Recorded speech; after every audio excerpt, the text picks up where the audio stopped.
I've squared off my setup, and I'm going to have this is going to take up, and I've considered this because, you got to make those kinds of decisions. As the artist, you have the total control, and you should take it to create the kind of composition that the tighter you crop something in, the more claustrophobic it's going to feel. You guys all took design fundamentals, right? So cropping and foreground and background and line and shape and texture and all that stuff plays an important part in your design. So the thing about vine charcoal that's kind of handy is that it does come off pretty easier than compressed, so you can just rub it off or rub it with a chamois or just easily erase it if you want to. So now you all should be good at sighting and in developing those. Aha! All right, sighting it is. One egg on top. I'm going to use the egg on top for my base unit. 1, 2 goes to the top of the next egg. 3, 4. And then on the side, this is the thing that's getting me, is this triangle shape on the side. So the triangle shape here is actually, if I put my egg up here, like so, this triangle shape is 1 egg height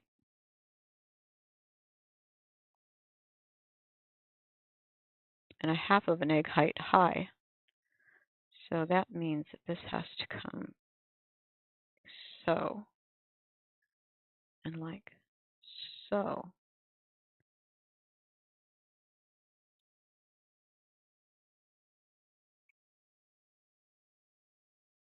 It's 1 egg height to this line here. Okay, so I've got my 1 egg and then a half an egg high.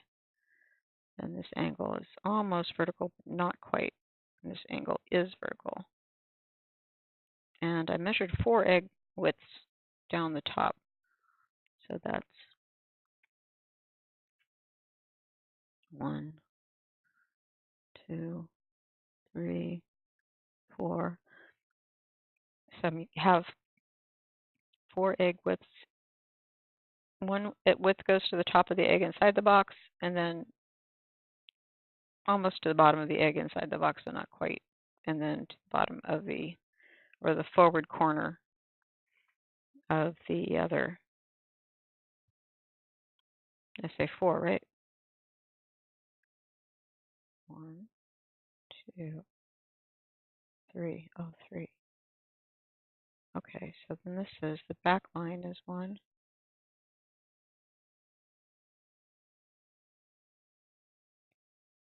Just 2 1/4. This line, I think I have this line much too long. So this line here, if this line goes out behind the, not quite half the egg, there's only 2 lines to here. So I totally got that wrong. That's unusual for me to be that far off.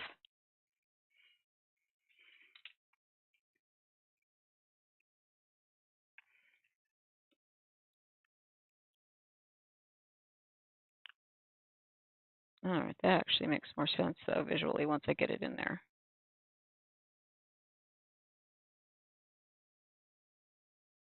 So this top of this box is barely wide enough to visually to hold the egg, although I know that actually it's quite fine, quite well wide enough. It's good to challenge yourself. Don't be afraid to do something that's really hard.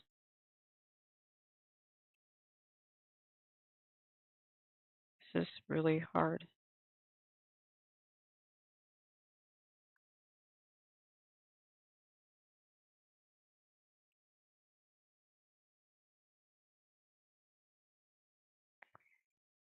So my 1 egg height width goes to here, which is where the core shadow falls. That's a good measurement. I'm always looking for places that have a nice, consistent, easy whole number size.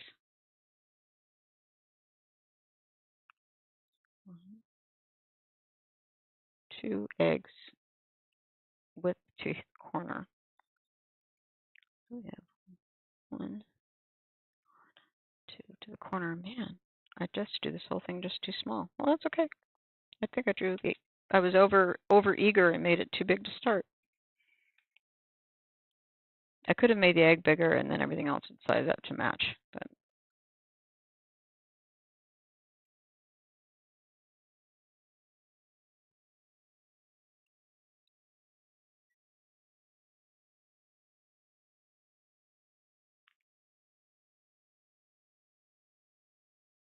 now we're dealing with perspective. So remember that the most important thing is that these lines that are moving away from you, these parallel lines moving away from you, are going to eventually converge on a point in the background there. So be very conscious. Lots of times I see people with splayed out proportional lines, and they need to be converging, even if it's only slightly. So if this is here, this has to be there. This is here. This has to be here, so that they can all converge on. Ideally, they would all be converging on a single point. Those 3 lines. It's almost a one-point perspective because we're looking inside the box. So a base unit again. Get 1, 2, 3, just slightly less than 3 across, which makes sense because I measured 3 down and it's a square. So that I'm glad that made sense. Okay.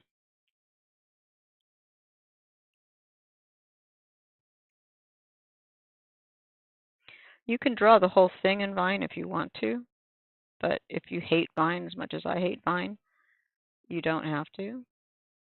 Vine is really only good for the barest sketching. It just doesn't have the richness of compressed charcoal. So this is only a half of a.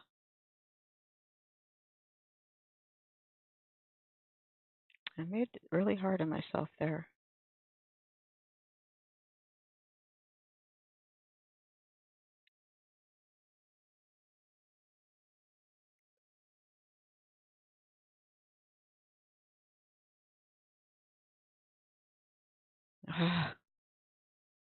My brain wants to draw it bigger.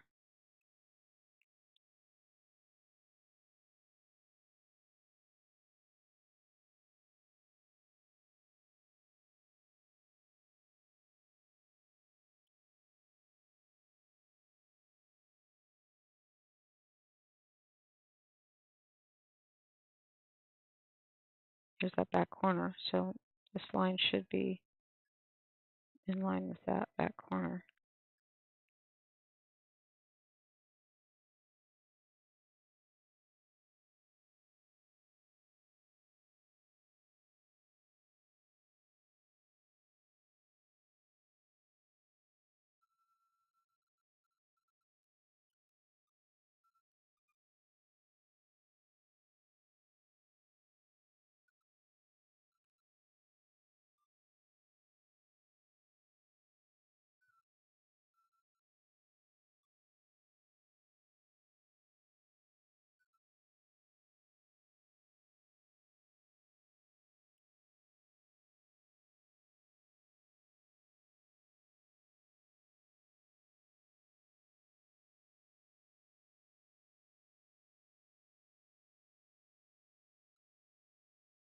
Okay, so it's boxed in, blocked out.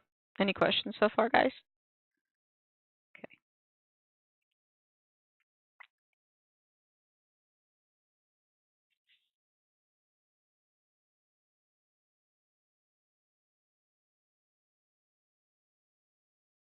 So the best thing, it says to put it in the instructions, it says to put it in a container that isn't reflective.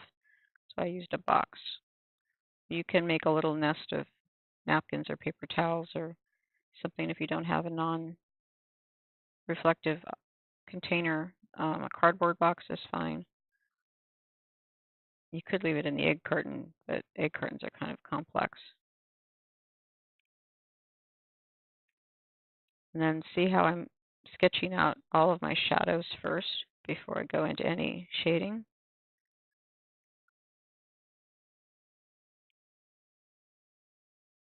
And we can study, well, we'll study drapery in a different class if you come to that class, but I do drapery a lot, and I'll probably do just the drapery and the bottom egg on a separate drawing for myself for fun, because I'm weird like that. So I like drawing drapery. This comes around like so, and this comes down. See how easy that is to rub that vine off? So it's pretty convenient for quick sketching. Not so great for long drawings that you want to keep for any length of time. Okay, this feels really squat. So I'm going to thin it out a little bit. I think I made that side too wide.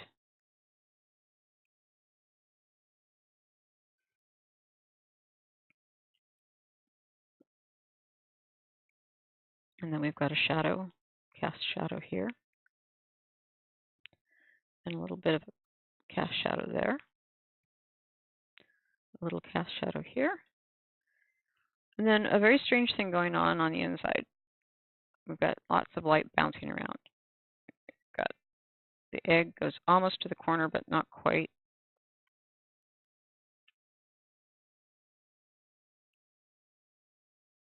And this has some kind of a reflected light going on in there, looks like.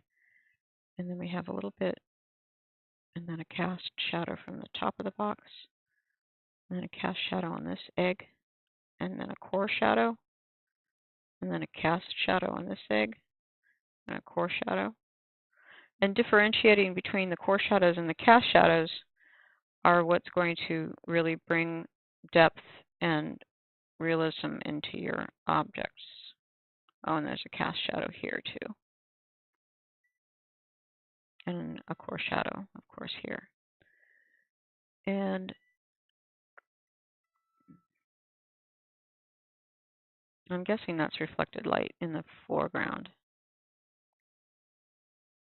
That's making that look like some kind of a shadow here. Okay. So that's as far as I'll go with the vine. I don't like to go any further than that. The vine is just annoying. The compressed charcoal is difficult. As you can see, it's big and chunky and awkward. But, oh, don't forget you have to do your, just like you did with the pencil drawing, you have to do a value scale at the bottom or on the side or something, going from your darkest black to your lightest white. So somebody you turned one in already that they said they'd use charcoal and graphite together, and I have never had good luck with that. So I don't recommend mixing charcoal and graphite. Hmm? No, it was the other person too. That you might have, but so did the other person. You didn't mention it, I don't think. Oh yeah, yeah. I did see that there were letters next to the value scale, but I didn't connect that with charcoal and pencil. The other person used a combination of charcoal and pencil, but she also looks like she cut out the background so that it was a clean edge instead of drawing it as a clean edge. It's really important to draw that edge so that you get you don't want things to look cut out from the background. It's just not a good idea. You want things to be part of the background and to be spatial. So that I told her to repost it with the whole thing so I could see it better. But you really should only mix charcoals and not graphite. But if you could do it and it works for you, that's fine. I mean, really, when it comes to making art, everything's fine. It's just not typical.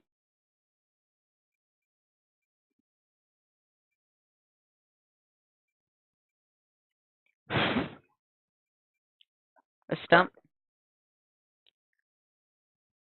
Right, right, right. That is very true.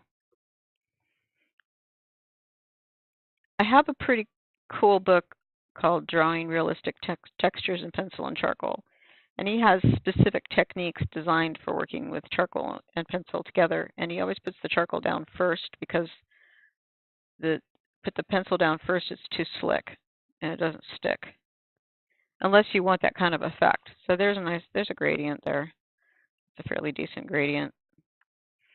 I'm okay with people using charcoal pencils, but you should at least try the compressed charcoal so that you can say that you did it, and then you can work in charcoal pencils too for detail. Because I probably will, because I am a stickler for detail. I just like my crispy detail, you know. So if you don't want to use your fingers to rub, is you get one of these paper stumps. They either look like this or they look like this, where they're kind of wrapped. Using your fingers adds oil to the charcoal, which isn't always recommended. So um, using a stump first is probably a better idea. Now, I also prefer to work on gray paper anyway, or colored paper, so that I can use white chalk as a highlight rather than trying to preserve the whites. I like to add the whites.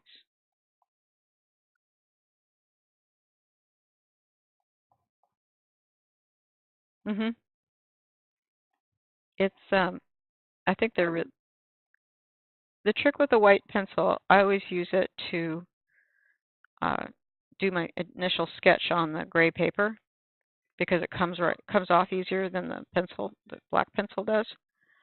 But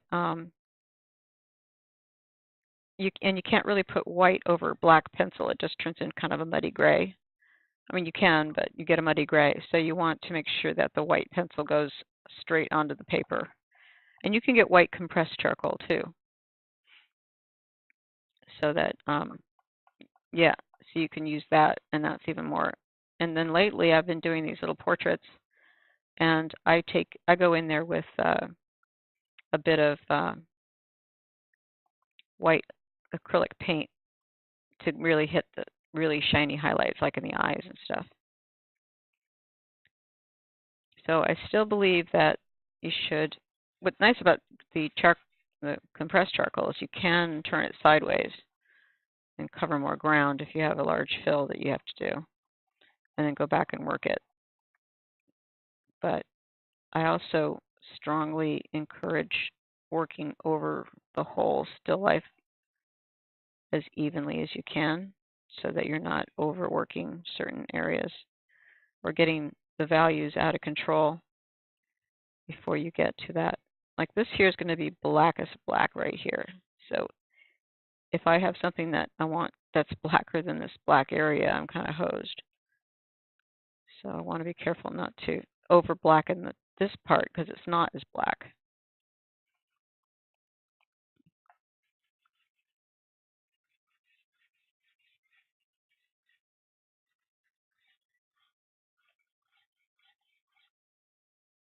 And then of course I used a black cloth because I have lots of black cloth. And the shadow on a white and the highlight on a black, you have to, it's just manipulation of your values, which is the whole thing. Sometimes when I'm painting and I'm doing the underpainting, which is a value study, it's done only in black and white or sepia, like a brown color, depending on what I'm painting. Um, I will completely forget what I was going to say. I can't remember. No, when I do a block on underpainting, when I do the underpainting for a painting, it's called a grisaille. It's a black and white. It's just a value study, although it isn't always in black and white. It can be in brown or in burnt umber, raw umber. That's um, that's what I was going to say. Is if I'm drawing a figure, I'll tend to use burnt sienna for a warmer tone under the skin. And for landscape, it's traditional to use alizarin crimson under the sky, believe it or not, and burnt umber for the ground, and then something else in the middle. I can't remember what it is. I'm not a landscape painter, so.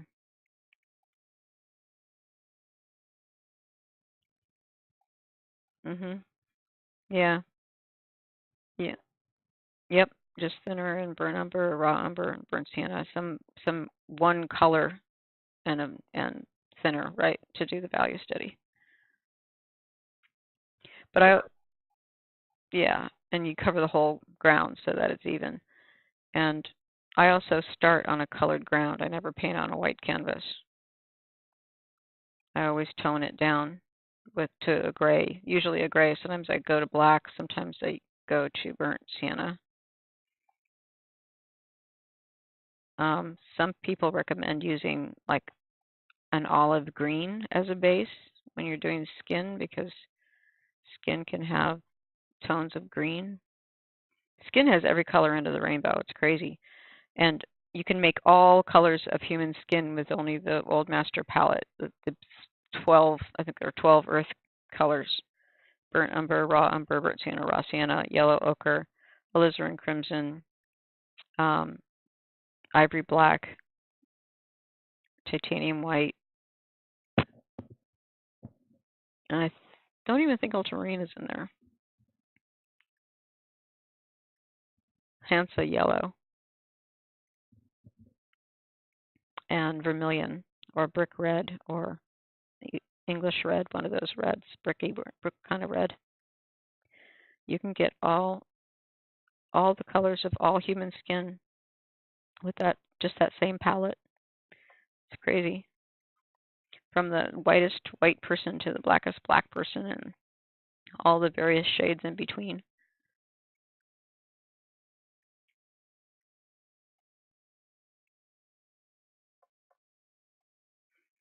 And the skin is a lot of colors. A lot of colors. Like oil painting was basically invented to paint human skin. So it has that kind of translucent quality to it. You want to make it look like you're diving into it.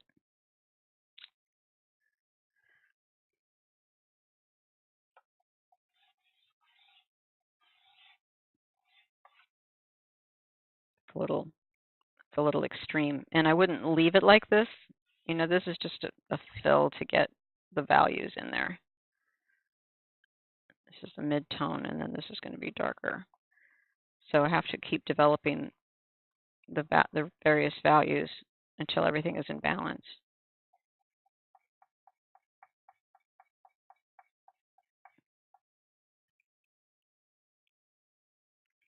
I like having black behind the objects because it gives it a sense of space and depth. And it's good to be able to block the light behind it so it just is space and you're not having to deal with objects behind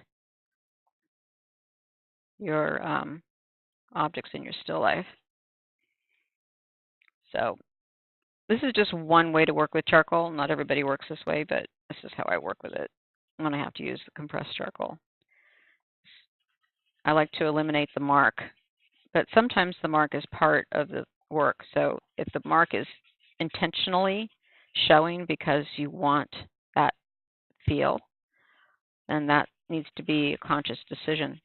It's why they say you have to learn the rules before you break the rules, because if you're just breaking the rules because you don't know any better, then you're not really breaking the rules, you're just ignorant.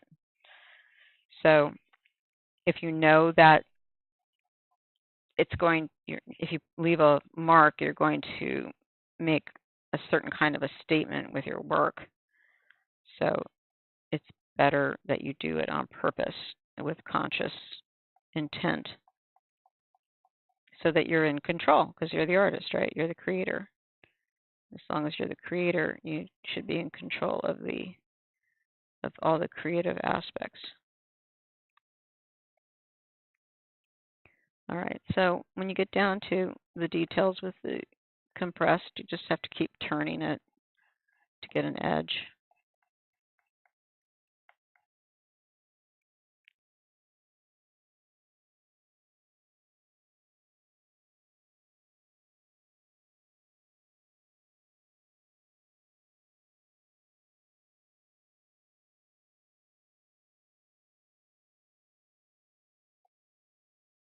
And white gets whiter and black gets blacker as they go towards each other.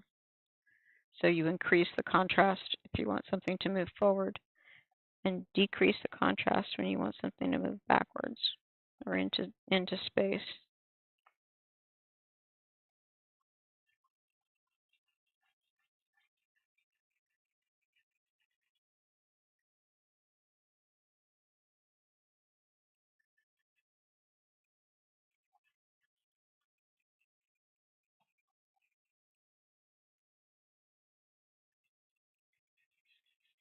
This is drawing paper and not charcoal paper. That's probably part of the problem here. The charcoal paper has more of a tooth, and this hasn't got that much of a tooth to it.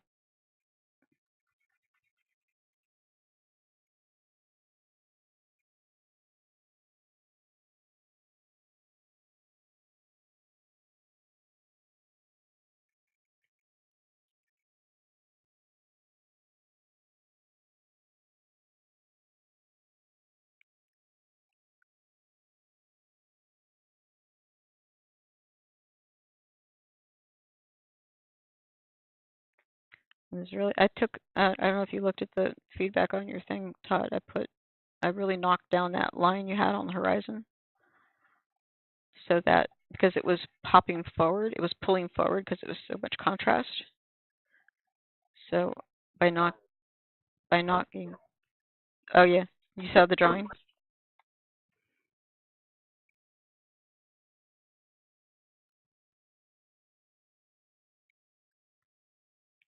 Yeah, even even if it is actually darkest, if you isolate it, it's probably not as dark as you think. And sometimes you have to force it into submission in a way. It's like, okay, so you see it as the darkest line, but really isolate it.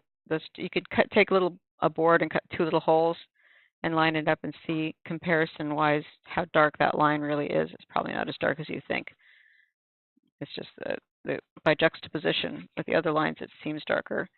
And if it's popping forward on your drawing, then you just have to know that trick to that is to subdue it, to knock it down. And even if it's still dark, make it fuzzy because the sharpness brings it forward.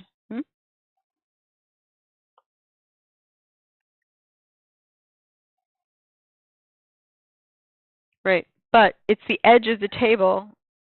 It's not a line, really.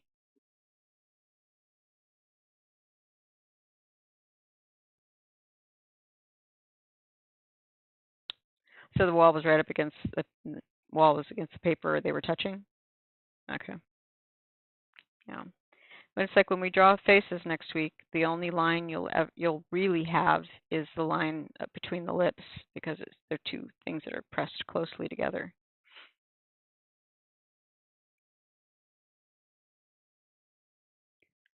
So everything else, though, there's no lines around the nose. There's no lines around the eyes. You've got to really hold back on drawing lines. We want to break everything down into symbols, and the face is the first place we go with that.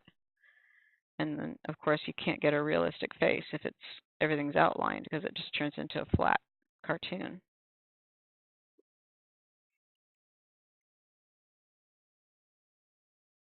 I've seen people come a long way from nothing on drawing faces, but it still takes, you can't learn it in 5 weeks. I feel really, really bad because I think that a drawing class, comprehensive beginning drawing class, should be at least 16 weeks so that you have time to practice your skills and develop them. It's like trying to build muscle.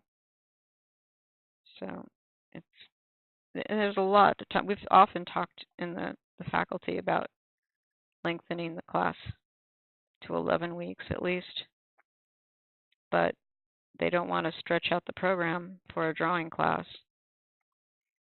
There's certain things you can learn in a week. Drawing's not one of them.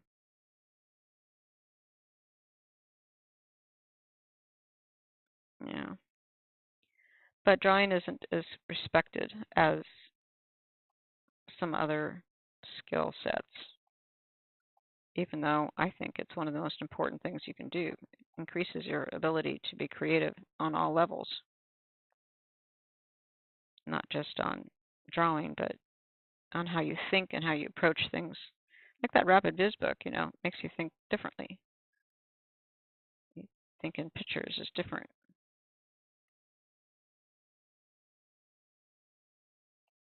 All right.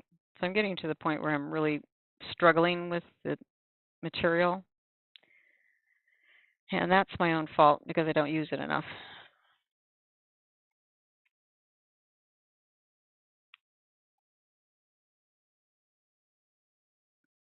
I would have had this thing completely done if I was using pencils, charcoal pencils instead of compressed charcoal.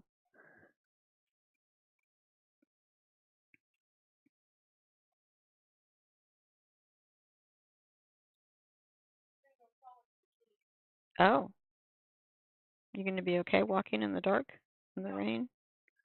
No? Was that a guilt trip? Do you want me to come get you? Be like around 10:30?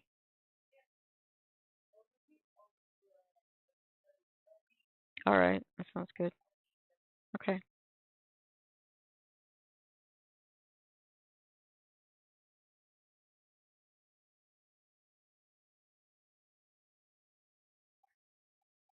I'd say charcoal is humbling.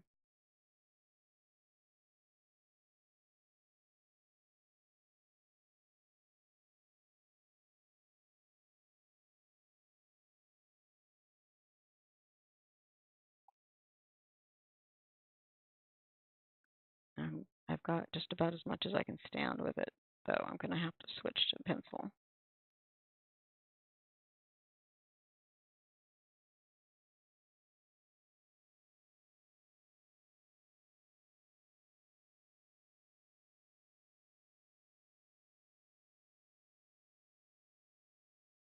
I mean, I love the rich blacks that it gives, but other stuff just makes me crazy. All right. The stump is good because it's sharper than your finger, and you can get a bit cleaner of a blend.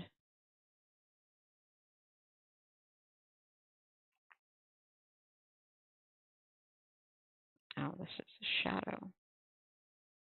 You can kind of smush the stuff around a little bit. And then, if you're going to use your kneaded eraser, just use part of it. Because if you use, that would suck. If you use too much of your kneaded eraser, you will just be basically throwing it away.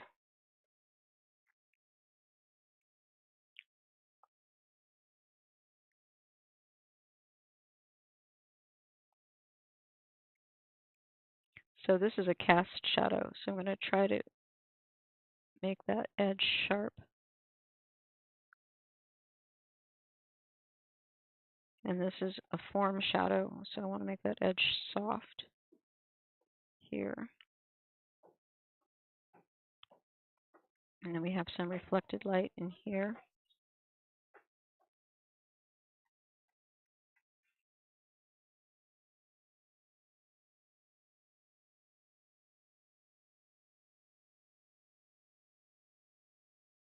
And we have a smear of reflected light here. And then this, of course, has to be totally cleaned up. The nice thing about a kneaded eraser is you can pinch it into a point or a wedge, and you can get a pretty clean line with it. And as long as you haven't pushed too hard on the charcoal underneath, it should come up. When I was in college, there was a girl who did only charcoal drawings, but they were huge. They were like 8 feet tall on this really white paper. I don't know how she did it. She got these really rich blacks with her charcoal and did not cover the entire paper with smudge marks, which is what I would have done.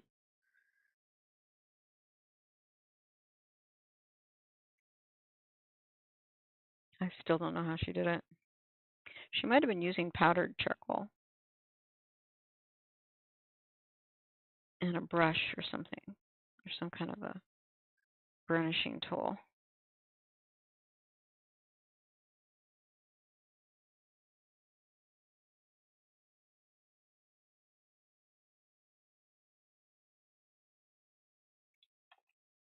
Okay. So what I do to get a nice straight line is I get in there with a nice sharp pencil and I turn it to be whatever's comfortable for my hand.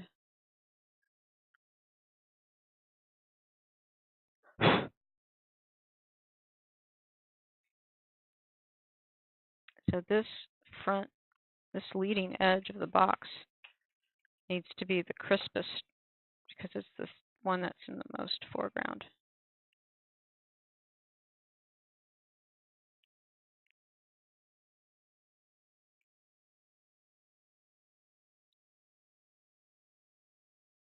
You can actually buy eraser pencils that you can sharpen. So this here, where looks like there's a line in the back corner of the box, really want to go ahead and draw. I'll go ahead and draw that line, but then I just want to pull it out to a value, and then get it in on the inside of it and pull the lighter edge out.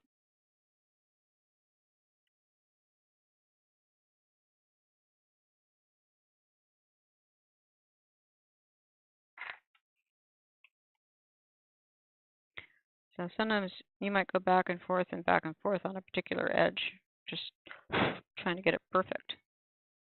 You can use the pencil as a blending tool as well. Lay down the compressed charcoal and then use the pencil. And use little swirly lines that, in this case, I'm going to go to the stump because I don't want to mess it up.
Okay.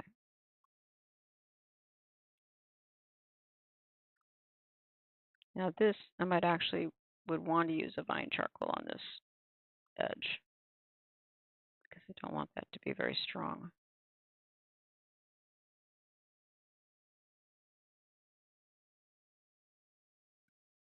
But this I do want to be strong.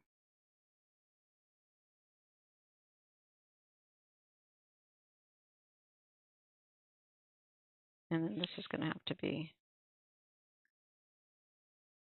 much blacker.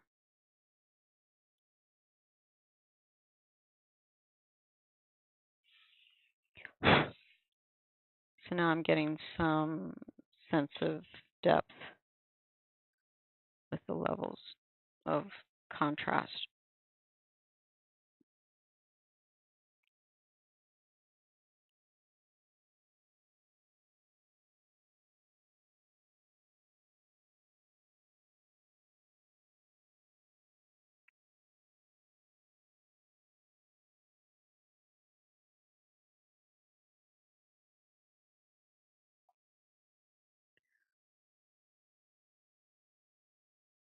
So work that edge.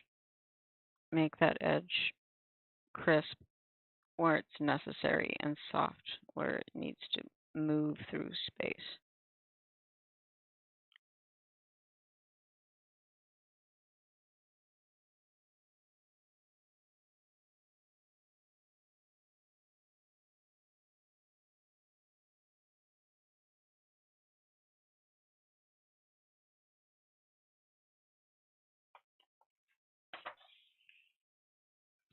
So I always find it easier to work in towards the line instead of try to come up underneath it from the other side.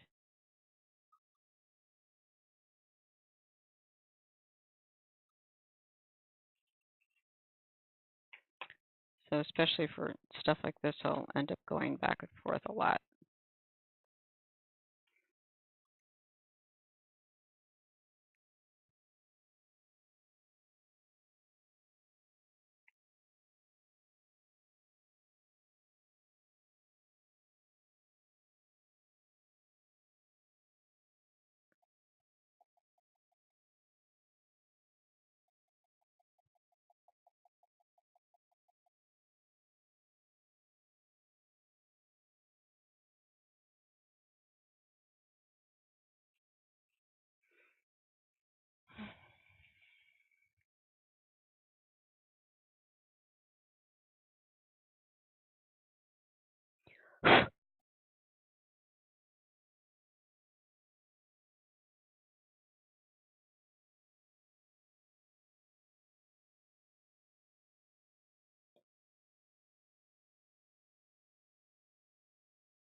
Okay. So I hope that gives you guys a pretty good idea. I see only Josh is one really left from the class. Does that help? Your drawing stinks. I'm sorry, Lori. Well, I'm not done with it, but I've got it mostly done. I'll finish it up and post it, and I'll post the recording in the classroom so you guys have it. All right, I gotta get going. It's late, and I still gotta